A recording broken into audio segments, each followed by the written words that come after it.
오늘도 변함없이 각자의 자리를 지키면서 예배드리시는 여러분들의 심령 가운데 우리 하나님의 한량없는 은혜가 함께 되시기를 주님의 이름으로 축복합니다. 무엇보다 오늘은 좀 긴장되는 것이 이제 뉴스를 보니까 코로나 확진자들이 이제 한 4,000명쯤 이렇게 늘어나가지고 다시 통제가 시작될 수 있다 이런 얘기를 들으니까 얼마나 이제 제가 놀랬는지 가뜩이나 이제 우리 교회도 이제 뭔가 좀 회복하려고 하고, 그리고 이제 수요 예배, 금요 예배 같은 경우에는 이제 코로나 이후에 이렇게 많이 좀 위축된 감이 있어서 걱정하고 있는데, 이 코로나 확진자가 늘어난다는 소식만 들어도 깜짝깜짝 놀래곤 합니다. 여러분 국가 민족을 위해서 기도해 주시고, 속히 이 병마가 떠나가기 위해서 우리가 마음을 모을 때에 하나님께서 더욱 강하게 역사해 주실 줄로 믿습니다. 자, 오늘 우리가 읽은 이 본문을 보면 이 사도 바울은 이제 막 목회를 시작한 디모데에게 아주 특별한 조언을 남기고 있습니다. 자, 우리 다 같이 2장 1절 말씀 함께 읽어보도록 하겠습니다. 시작. 그러므로 내가 첫째로 권하노니 모든 사람을 위하여 간구와 기도와 도고와 감사를 하되. 자, 여기서 이 첫째라는 말은 가장 중요하다라는 말이 있는데요. 자, 너가 목회자로서 가장 중요한 덕목이 있는데, 자, 너는 이제 기도의 지경을 넓혀서 어떤 사람을 위해서 기도하라고요? 자, 모든 사람을 위해서 기도해야 된다라고 이야기합니다. 한번 따라해 보겠습니다. 너는 모든 사람을 위해서 기도하라. 사실 여러분, 우리들은요, 교회를 다니면서 중보기도에 대한 필요성을 심심치 않게 들어왔는데요. 자, 우리는 믿음이 성장할수록 나와 내 가정, 이 자녀들만을 위해서 기도하는 것이 아니라, 자, 될 수 있으면 더 많은 사람들을 위해서 기도해야 된다는 이야기를 들어왔습니다. 자, 실제로 많은 교회들이 바로 이런 차원에서 이 중보기도 모임을 만들고 정해진 시간에 함께 모여서 기도를 하는데요. 자, 더 많은 사람들의 기도 제목을 함께 공유하면서 그들을 위해서 기도해 주는 것이 그 모임의 핵심입니다. 자, 그런데 우리는 그 중보기도 모임에 참여하면서 크게 두 가지 기대를 갖고는 하는데요. 먼저 첫 번째로는, 자, 우리가 중보기도를 하면 하나님께서 더욱 빨리 응답해 주실 것을 기대하곤 합니다. 자, 그러니까 내가 나를 위해서 기도하면 응답이 좀 더디게 오더라도 남을 위해서 기도하면 응답이 빨리 온다, 더디게 온다? 예, 빨리 온다라고 우리는 알고 있어요.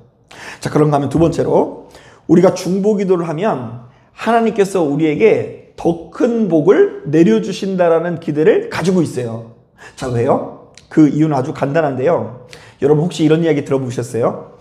우리가 아버지의 일을 하면 아버지께서는 누구의 일을 한다고요? 예, 우리의 일을 하시기 때문에, 자, 우리는 이 중보기도를 하면서 그런 생각을 갖는 거예요. 아, 이 중보기도는 하나님께서 기뻐하시는 일이니까, 자, 우리가 바로 이러한 하나님의 일을 위해서 헌신할 때 좌우지간 응답도 빨리 오고, 좌우지간 우리가 그렇게 간구하며 기도할 때에 하나님께서 우리를 위해서 더 큰 복을 주실 것이 분명하다라는 생각을 갖게 됩니다. 자, 그런데 오늘 우리가 읽은 이 본문을 보면, 자, 예수 믿는 우리들이 되도록 많은 사람들을 위해서 기도해야 되는 이유를요, 전혀 다르게 설명하고 있습니다. 자, 그것은 무엇일까요? 우리 다 같이 먼저 4절 말씀 한번 읽어보겠습니다. 시작. 하나님은 모든 사람이 구원을 받으며 진리를 아는 데에 이르기를 원하시느니라. 자, 뭐라고 이야기합니까? 하나님께서 뭘 원하신다고요? 하나님께서 누가 구원받기 원하신대요? 모든 사람이 구원받기를 원하시기 때문에 우리가 되도록 많은 사람들을 위해서 기도해야 된다고 이야기해요. 자, 응답이 빨리 와서가 아니고요, 복을 더 많이 받아서가 아니라 우리가 믿고 의지하는 하나님께서 되도록 많은 사람이 구원받기를 원하시니까 우리도 역시 많은 사람들을 위해서 기도해야 된다는 이야기가 담겨 있는 거죠. 자, 계속해서 우리 6절 말씀도 함께 읽어볼게요. 시작. 그가 모든 사람을 위하여 자기를 대속물로 주셨으니 기약이 이르러 주신 증거니라. 자, 여기서 말하는 그가 누구를 말해요? 우리 예수님을 말합니다. 자, 예수님께서 모든 사람들을 살리기 위해서 자기 자신이 대신 죽으신 분이시라고 이야기합니다. 자, 그러니까 주님께서 모든 사람들을 구원하기 위해서 십자가를 짊어지셨으니 우리도 역시 되도록 많은 사람들을 위해서 기도해야 된다는 이야기가 담겨 있는 것이죠. 자, 그러니까 오늘 말씀에 의하면 우리가 되도록 많은 사람들을 위해서 기도해야 되는 이유가 무엇입니까? 자, 우리가 믿고 의지하는 하나님의 속성이 그러하기 때문입니다. 하나님께서 사랑과 자비가 풍성하시니 그 하나님을 믿고 의지하는 우리들도 사랑과 자비가 풍성해야 된다는 이야기입니다. 또한 하나님께서 이 땅에 있는 모든 사람들을 아끼고 사랑하시니 그 하나님을 주인으로 섬기고 있는 우리들도 모든 사람들을 아끼고 사랑하는 마음을 가져야 한다라는 이야기를 하고 있는 것입니다. 자, 그렇다고 한다면 오늘 우리가 읽은 이 본문에 담겨져 있는 메시지는 단순히 기도에 대한 요청이 아니라 예수 믿는 우리들의 마음가짐에 관한 이야기라고 할 수가 있는 거예요. 자, 우리 한번 따라해 볼까요? 너희는 어떤 경우에도 하나님의 마음으로 세상을 바라보라. 한 번 더 따라하겠습니다. 너는 어떤 경우에도 하나님의 시선으로 사람을 바라보라. 누구의 마음으로 바라보라고요? 하나님의 마음으로. 누구의 시선으로요? 하나님의 시선으로 바라보기 위해 노력해야 되고요. 결국 이 예배를 통해서 우리가 얻으려고 하는 이 최종 목표는요, 사람의 마음으로 시작한 이 예배가 누구의 마음으로 변화되기 위해서 이 예배를 드리는 거예요? 하나님의 마음으로 변화되기 위해서 예배를 드리는 것입니다. 사실 여러분, 목회 현장에서요, 가끔씩 저의 상식을 넘어서서 도무지 이해하기 어려운 사람들을요, 가끔씩 만나게 될 때가 있을까요, 없을까요? 예, 있어요. 제가 말씀을 준비하면서도 그 한 가지 황당한 사건이 생각나는데요. 제가 정읍에서 목회를 하는 중에 그 정읍에서 가장 큰 교회 중에 하나를 다니시던 권사님께서 어떤 특별한 체험을 통해서 저희 교회에 등록을 하시게 됩니다. 자, 그런데 그 교회의 담임 목사님이 이 사실을 알고 너무 화가 나셨나 봐요. 자, 그래서 그 주일 예배 때 강대상에서 저희 교회의 위치와 그 저희 교회 이름을 구체적으로 언급하면서 그 교회, 예진교회는 이단이고 신천지니까 그 길로는 가지도 말고 쳐다도 보지 말라고 설교를 하신 적이 있어요. 자, 여러분, 제가 목회하던 이 정읍만 하더라도요, 인구가 별로 많지 않은 아주 중소도시거든요. 자, 그러니까 큰 교회 목사님이 한마디 하면요, 그 말이 좀 법인 줄 아시는 성도님들이 많이 있었어요. 그러니까 이제 그 큰 교회가 이제 막 시작하는 교회를 가지고 이단이고 신천지라고 매도하니까 이 작은 교회 목사 입장에서는 화가 나야 하나요? 화가 나죠. 뭐 그런 소문을 이렇게 들으니까 너무 화가 나가지고 그 교회에 몇 차례 전화해서 통화를 해보려고 했습니다. 우리 교회 이단이 아니니까 수정해달라. 여러분, 신문에서도요, 가짜 이렇게 뉴스를 내보내면요, 정정 보도를 합니까, 안 합니까? 하니까 제가 이제 뿔이 나가지고 이 전화를 해가지고 이 제대로 된 이렇게 정정을 해달라, 이런 요청을 하려고 담임 목사님을 좀 바꿔달라고 하는데요. 아니, 이 교회에서 담임 목사님을 안 바꿔주는 거예요. 그래가지고 결국 이제 제가 속 터져가지고 아니 왜 그럴까 이러면서 제가 막 화가 많이 났었는데요. 자, 그런 마음을 가지고 또 이렇게 있다가 또 그럼에도 불구하고 새벽이 와야 하나요? 예. 뭐 기분이 나쁘더라도 새벽이 또 와요. 그래서 이제 새벽에 나가가지고 기도를 하는데, 처음에는 이제 그 목사님을 고발하는 마음을 가지고 있어요. 그렇게 건물도 큰 교회가, 그렇게 많은 사람들이 있는 교회가 옹졸하게 신천지라니요. 제가 어디 봐서 신천입니까? 이러면서 막 화나면서 기도하고 있는데요. 한참 기도하는데 기도하는 중에 갑자기 생각이 바뀌더라고요. 그 교회에 오랫동안 출석하던 권사님이 다른 교회를 갔으니 목사님께서 참 많이 속상하셨구나.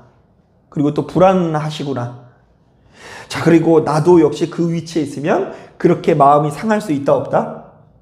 상할 수 있다. 나도 역시 기분이 나쁠 것 같다라는 생각이 드니까 갑자기 생전 보지도 못한 그 목사님이 너무 불쌍하고 가여운 마음이 들어서 보지도 못한 그 목사님을 눈물을 흘리면서 제가 기도를 해준 적이 있어요. 하나님, 그 목사님의 마음을 위로하여 주셔서 그 상하고 아픈 마음을 치유하여 주시옵소서. 여러분, 제가 이렇게 얘기하니까 참 대단한 것 같죠? 거의 뭐 예수님 마음으로 기도한 것 같지 않습니까? 자, 그런데 여러분, 이거는 제 인격적인 어떤 수준이 뭐 대단해서 그런 것이 아니라 그 순간 제가 경험한 일종의 신비 체험인 거예요. 자, 기도를 시작하기 전에는 누구의 마음? 나의 마음으로 시작을 했는데 기도를 하고 나니까 그 목사님의 마음이 헤아려지게 되고 그 목사님을 향한 하나님의 마음이 헤아려지게 되면서 내가 그분을 위해서 기도하는 그런 경험을 하게 되었던 거예요. 자, 그런가 하면 뭐 최근에는요, 제가 뭐 얼마 전에 이야기 드린 것 같은데요. 자, 교회에서 근무를 하던 중에 어떤 분이 전화를 해가지고요, 벼랑간에 엄청난 욕설을 쏟아내는 거예요. 얼마나 음담패설이 심한지요, 제가 입술로 뭐 꺼내서 옮겨 담을 수 없을 정도의 욕설입니다. 자, 그래도 뭐 끊으면 다시 오고 또 받고 끊으면 다시 오고 이러다가 뭐 욕하는 거는 제가 어느 정도 이렇게 참을만 한데 마지막에서는요, 뭐 이런 얘기를 하는 거예요. 뭐 제 자녀들을 누군지 알고 있는데 가만히 두지 않겠다고 하면서 니네 새끼들 나랑 마주치지 않도록 조심하라는 협박을 이렇게 하니까 제가 그 얘기에는 못 참겠는 거예요. 그래서 도대체 뭐 때문에 이렇게 화를 내는 거냐고, 알자고 이렇게 이야기하니까 뭐 말도 안 되는 이야기를 하는 것을 하면서요, 제가 막 너무 속이 상했어요. 자, 그래서 이제 다음 날 그 사람을 우연히 탁 마주치게 되었는데 제가 누가 전화했는지 뻔히 알거든요. 그래서 제가 우리 교회에 전화했었냐고 따져 부르니까 딱 잡아떼면서 자기는 전화를 한 적이 없다는 거예요. 자, 일전에는요, 술에 취해가지고 막 진짜 너무 난폭했는데 술에서 깨니까 완전히 한 마리의 순한 양이 되어가지고 제 눈도 못 쳐다봐요. 그러니까 그 모습을 보니까 화가 더 나야 안 나요? 나요.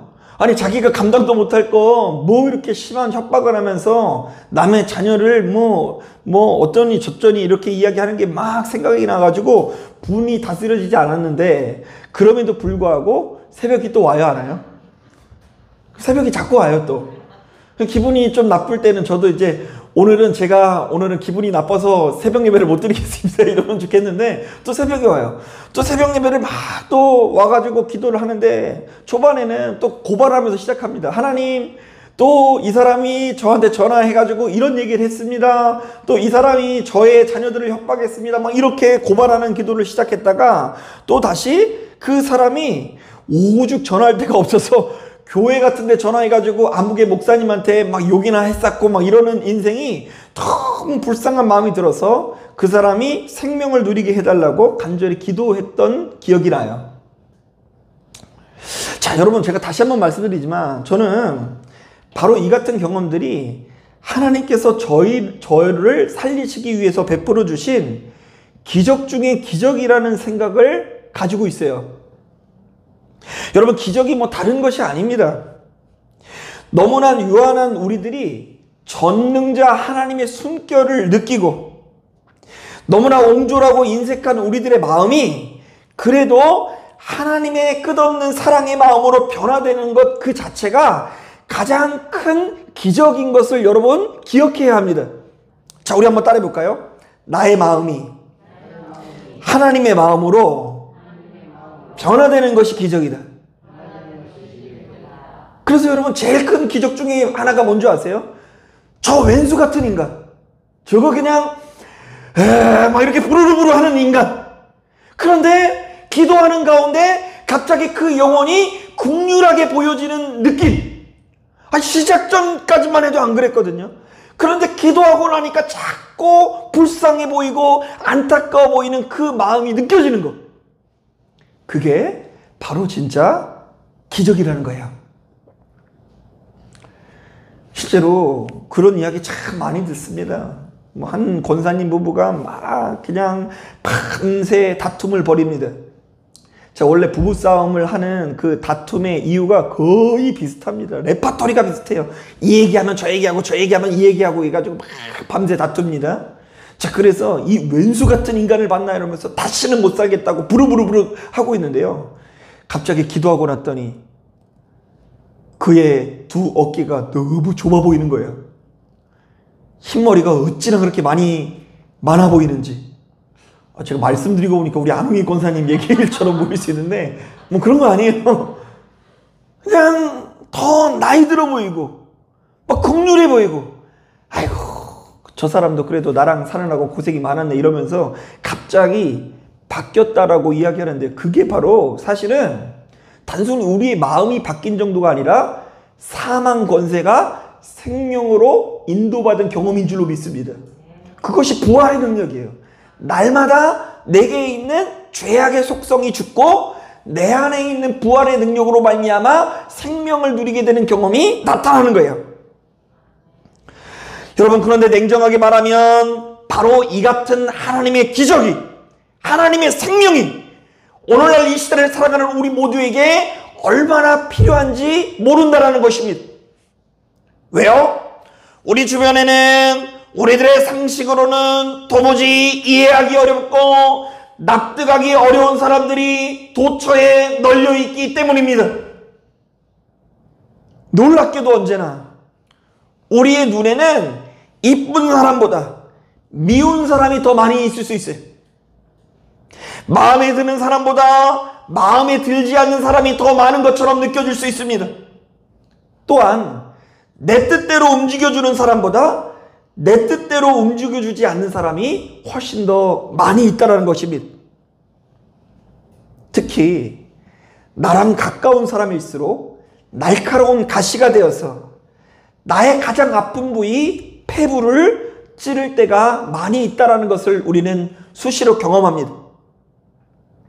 배우자가 나의 마음을 가장 아프게 하는 사람이 될 때가 많이 있습니다. 나의 자녀들이 나의 마음을 아프게 하는 순간들이 수시로 찾아옵니다. 자, 그런데 더 큰 문제는 바로 이 사람들은 자기 자신의 문제를 조금도 알지 못한다는 것이 문제입니다. 자, 그래서 우리가 한 번 참고 두 번 참고 수시로 참는데도 불구하고 도무지 달라지지 않고 변화되지 않으니 얼마나 속이 상합니까? 자, 바로 그때 우리는 그들을 바라보는 우리의 마음이, 우리의 시선이 달라지는 기적이 나타나야 된다는 것입니다. 특히 하나님의 일을 감당하는 우리들에게는 바로 이 같은 자세가 너무나 중요합니다. 자, 왜냐하면 교회가 교회되기 위해서는 우리 모두가 쉽사리 무너지지 않고, 자, 이 교회를 이끌어가는 반성 역할을 해야 되기 때문입니다. 한번 따라해 볼까요? 교회가 교회되기 위해서는 누군가 반성 역할을 해야 된다. 여러분들이 생각할 때 교회는요, 하나님을 믿는 사람들이니까 좀 수준 높고 괜찮은 사람들이 모일 것 같아요. 다 문제 많고 죄인들이 모이는 것 같아요.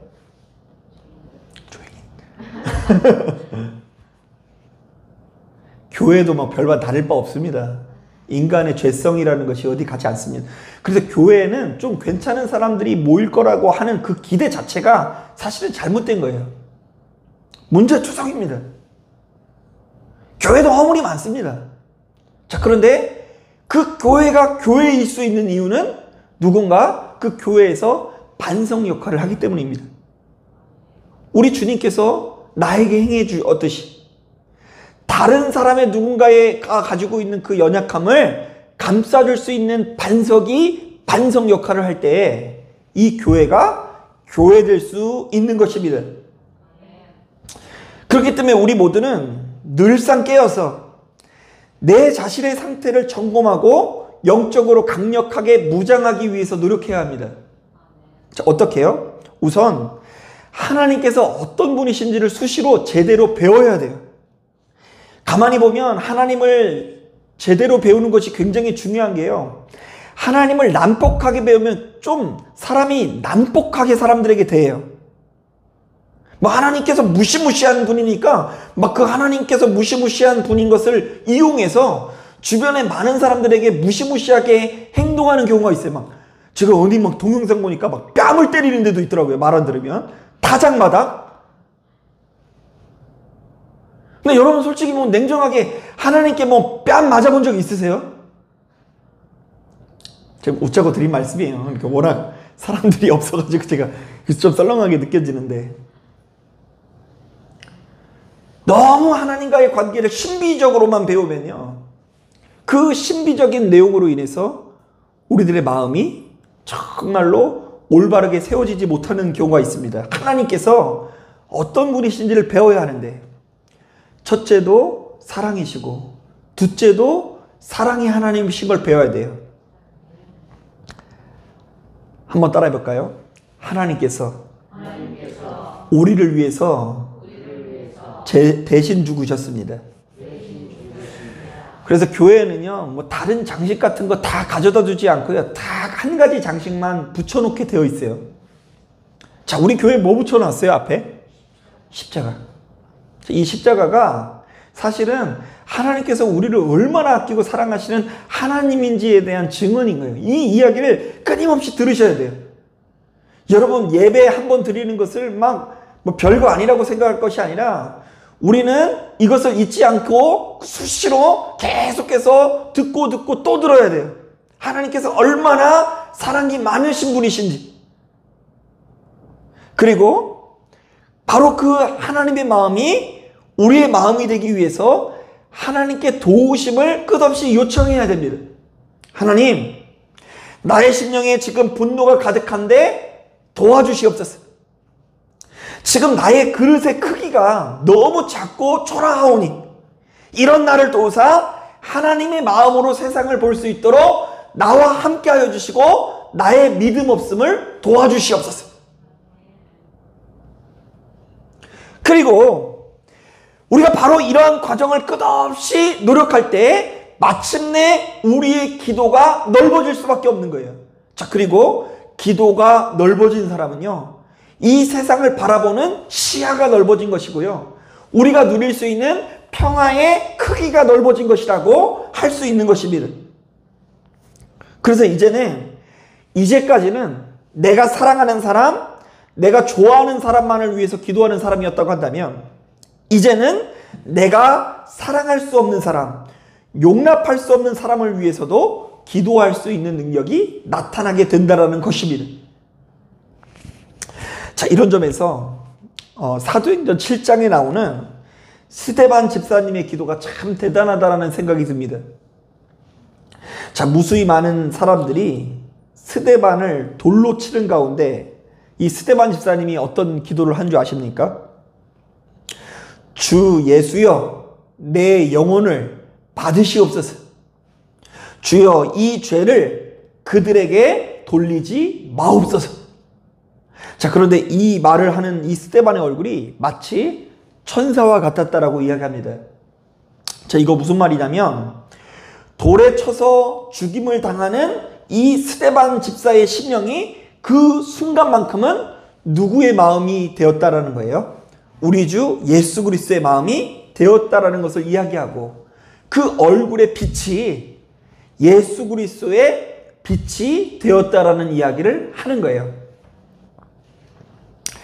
사랑하는 여러분, 우리 주님의 진정한 제자라면 저마다 자기 십자가를 지고 주님께 나아가야 되죠. 자, 그런데 이때 우리가 짊어져야 되는 십자가라는 것은 결국 무엇을 말할까요? 어쩌면 오늘 말씀이야말로 우리에게 주어진 십자가일지도 모른다라는 생각이 듭니다. 사랑하는 아들아, 사랑하는 딸아, 좀 어렵겠지만 너는 모든 사람들을 위해서 기도하라. 자, 왜냐하면 너는 모든 사람을 사랑할 수 없으나 하나님께서는 모든 사람들이 구원받기를 원하시며 우리 주님께서는 모든 사람들을 위해서 대신 죽으신 하나님이시기 때문이다. 자, 그러니 너는 이러한 하나님의 시선과 심정으로 한 영혼 한 영혼을 위해서 기도하라. 자, 이것이 우리에게 맡겨진 십자가예요. 자, 그래서 여러분, 저는 바로 이러한 방향을 가지고 노력을 하고 있으니 우리 함께 그 마음을 가지고 이 교회를 세워나가기 원합니다. 교회에 사람이 많아지는 거, 자, 그거 뭐 그렇게 중요한 거 아닙니다. 교회가 뭐 커져가지고 뭐 엄청난 이렇게 막 아름다워 보이는 성전을 짓는 거, 그거 중요하지 않습니다. 교회의 본질은 하나님의 눈으로 한 영혼을 바라봐 주는 거예요. 제가 지금 이렇게 딱 바라보는 거죠. 아이고, 우리 강은희 권사님 그냥 오늘 하루 동안 얼마나 고생이 많으셨을까. 그 어깨에 있는 무거운 짐을 하나님 거두어 주시옵소서. 이게 제 마음 같나요? 제 마음이 아니라 하나님께서 이런 마음을 가질 거라고 믿고 저도 그 사랑의 마음을 가지고 보고, 야, 오늘 우리 정현두 집사님 이 얼마나 고단하고 힘겨운 가운데서도 주님을 사랑하는 마음을 가지고 이렇게 나왔을까. 이런 마음을 가지고 한 사람 한 사람을 바라봐주고 몇이 보이든 간에 그 사람을 하나님의 마음으로 축복해 주는 것이 우리에게 맡겨진 소명이요, 우리에게 맡겨진 십자가인 거예요. 자, 그러니까 여러분, 어딜 가더라도 하나님의 눈으로 사람을 바라봐 주시길 바랍니다. 우리 하나님께서, 주님께서 한 영혼을 천하보다 귀하게 여기신다고 이렇게 말씀하셨으니 우리도 주변에 있는 많은 사람들을 이 천하보다 귀하게 여기기 위해서 노력하는 것이 진짜 은혜요 생명인 것입니다. 자, 기도하겠습니다.